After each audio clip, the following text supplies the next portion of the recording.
So I'm back in Bend. So nice to see you. So nice to be home. You don't need chemistry to have a great love life. You heard me right. You don't need chemistry. You don't need that spark.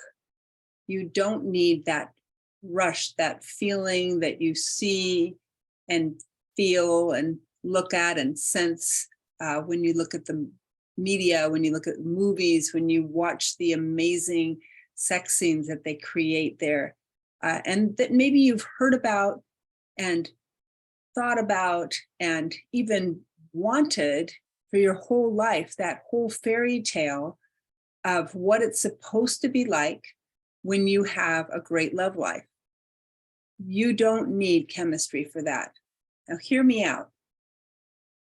Chemistry is that feeling of charge within yourself, and as you connect to another person and you see that person and something about them gives you this rush, this turn on, this kind of intangible feeling that the two of you have got something. It's steamy, it's smoky, it's exciting.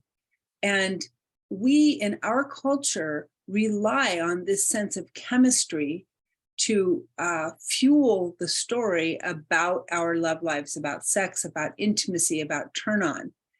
So often in my practice, I'll get a message from someone, I'll get an email or some kind of a message on social media about chemistry, about we love each other, but we've never had chemistry. We've never had that spark. We've never had a really easy and erotic relationship.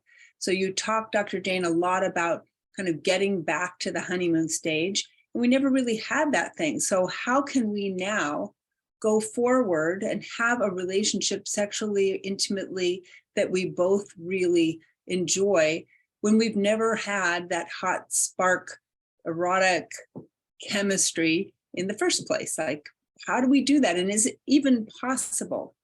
My view is that chemistry is something that we can cultivate. And this is the reason. For many of us, what we're looking for is effortless sex that doesn't require any communication, nothing at all, just falling into bed, each of us knowing what the other person desires and wants and effortlessly providing that. And that is the fairy tale that we've read about and seen in the movies or in the media. But it's not true. It was never true that that's what should happen to us. What that is our resistance to really being truthful, authentic, communicative in our marriages and our relationships. And so we rely on chemistry, i.e., a feeling that you just can't get enough of each other and you tear each other's clothes off, wherever that is, and that's what you're relying on. But there's something else that's true for even people who've had the so-called chemistry at the beginning. And that truth is that we need to learn other skills outside of just kind of animalistic attraction to each other. We need to learn other skills like communicating compliments, communicating what our own sexual interests are, our own needs, communicating with our partner about what we'd like to do with them, what we'd like them to do differently with us.